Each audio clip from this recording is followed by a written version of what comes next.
Hello friends, नमस्कार। स्वागत है आप सभी का स्टडी विज्ञान प्रकाश में। आज 24 जून है और देखिए उत्तर प्रदेश में प्राइमरी शिक्षक भर्ती हो, जूनियर शिक्षक भर्ती हो, टीजीटी और पीजीटी की भर्तियां हों, अलग अलग विभागों में शिक्षकों की भर्ती की प्रक्रिया या तो गतिमान है या तो स्टार्ट होने वाली है। लेकिन अगर देखा जाए तो जो शीर्ष निकाय हैं उसमें अफसरों की संख्या भी अभी पूर्ण नहीं है और इसका निश्चित रूप से प्रभाव भर्तियों पर पड़ता है। अगर हम यहाँ पर देखें तो एक तालिका आपके सामने है बेसिक और माध्यमिक शिक्षा विभाग के बारे में।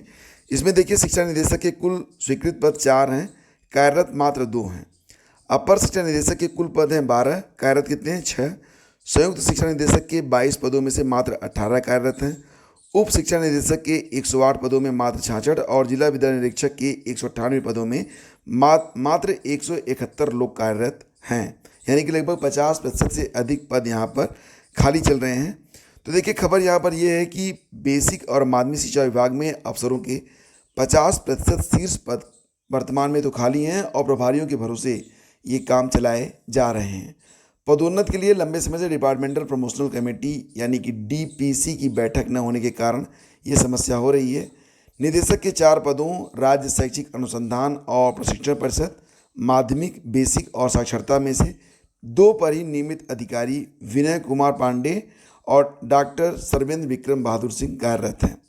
इनमें से एक एससीईआरटी और बेसिक शिक्षा निदेशक का काम देख रहे डॉक्टर सर्वेंद्र विक्रम बहादुर सिंह पिछले साल अगस्त में ही रिटायर हो चुके हैं। इनको सेवा विस्तार दिया गया है 1 साल का।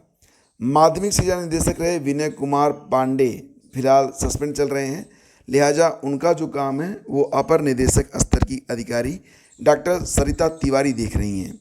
और इसी प्रकार अपर शिक्षा निदेशक या समकक्ष पद के 12 अधिकारियों में से 50% या केवल 6 लोग ही कार्यरत हैं।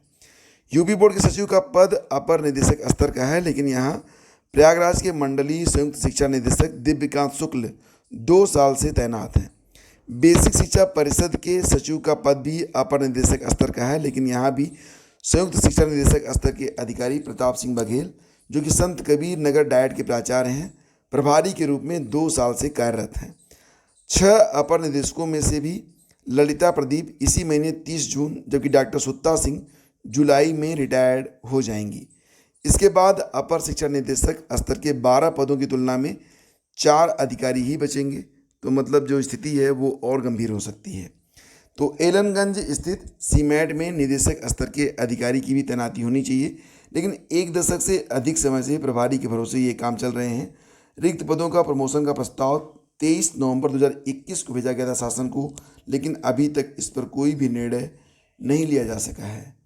तो शिक्षा विभाग में 50% शीर्ष पद वर्तमान में खाली चल रहे हैं। आपको पता ही है कि यूपी में टीजीटी पीजीटी की भर्ती भी चल रही है और जो टीजीटी पीजीटी कराने वाली संस्था है उसमें भी जो 10 सदस्य होते हैं उनके लिए भी वर्तमान में आवेदन लिए गए हैं और सदस्यों की भर्ती होने के बाद ही परीक्षा कार्यक्रम घोषित हो पाएगा। तो परीक्षा जो होगी, अगर आप देखेंगे कि टीजीटी और पीजीटी की परीक्षा कब तक हो सकती है, तो देखो अगस्त के अंत तक ही ये जो आपका कोरम होगा सदस्यों वाला वो पूरा हो पाएगा। उसके बाद कम से कम 1 महीने का समय लग जाएगा शॉर्ट लिस्टिंग में, यानी कि आपकी जो परीक्षा होगी वो कम से कम बहुत जल्दी होगी, तो अक्टूबर नवंबर में हो सकती है। मामला आगे भी जा सकता है। तो आपके पास टीजीटी पीजीटी की तैयारी के लिए वर्तमान में आप मान के चलिए कि कम से कम 3-4 महीने का समय है और ये समय पर्याप्त है आपके लिए अगर आप रेगुलर स्टडी करेंगे तो। वहीं पर फ्रेंड्स एक बात ध्यान रखिएगा कि जब भी आप किसी भी पद पर आवेदन करें तो उस समय जो आपकी योग्यता रहेगी सिर्फ वही काउंट की जाएगी। अगर आवेदन के बाद आपके पास अनुभव और योग्यता आती है तो वो काउंट नहीं होगा। मामला यहाँ पर प्रधानाचार्य भर्ती का था। 2013 में जितने भी लोगों ने आवेदन किया था, वर्तमान समय में उन लोगों में से कई सारे लोग अब पीएचडी भी कर चुके हैं और उनके अनुभव जो हैं, एक्सपीरियंस वो भी बढ़ चुके हैं।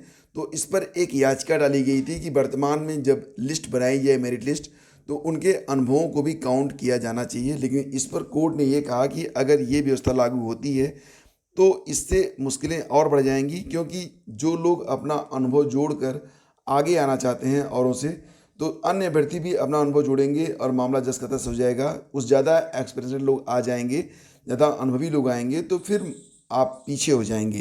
तो यहाँ पर कोर्ट ने कहा कि याची चयन बोर्ड द्वारा तय की गई समय सीमा के बाद अर्जित अर्हता और अनुभव अंक देने की मांग नहीं कर सकते हैं, क्योंकि यदि ऐसा करने की अनुमति दी गई तो साक्षात्कार में शामिल अन्य अभ्यर्थी भी कट ऑफ डेट के बाद प्राप्त अनुभव और अर्हता का अंक देने की मांग करेंगे। इससे याचियों को कोई लाभ नहीं होना है, क्योंकि उनसे भी अधिक अनुभव वाले जो अभ्यर्थी होंगे वो उनसे आगे आ जाएंगे।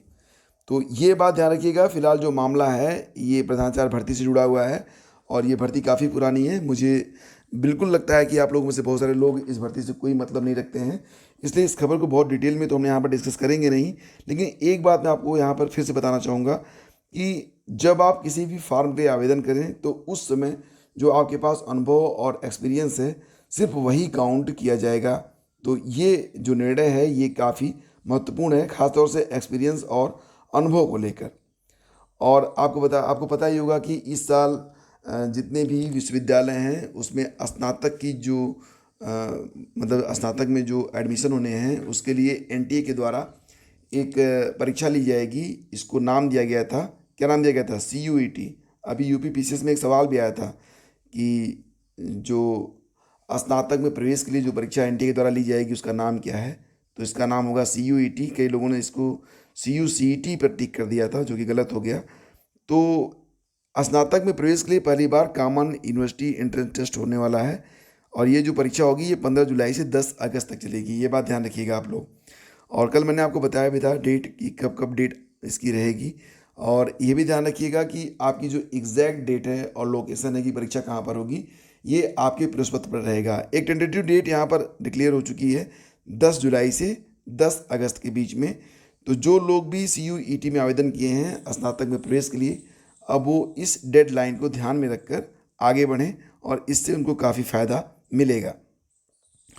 और देखो यहाँ पर सेवा नियमावली के इंतजार में फंसी प्रवक्ता पुस्तकालय भर्ती। तो महाविद्यालय में 106 पद खाली हैं, UPPSC करेगा भर्ती। तो देखो यहाँ पर सेवा नियमावली के इंतजार में प्रदेश के राजकीय महाविद्यालयों में प्रवक्ता पुस्तकालय के पदों पर भर्ती 6 माह से अटकी हुई है। उच्च शिक्षा निदेशालय की ओर से पदों का अध्याचन शासन को भेजा जा चुका है, लेकिन भर्ती प्रक्रिया सेवा नियमावली बनने के बाद ही स्टार्ट हो सकेगी। राजकीय महाविद्यालयों में अब तक पुस्तकालयाध्यक्ष के पद पर भर्ती होती थी, अब इसका नाम हो गया है पुस्तकालय प्रवक्ता पुस्तकालय, इसका नाम कर दिया गया है। पहले इसको पुस्तकालयाध्यक्ष के नाम से जाना जाता था।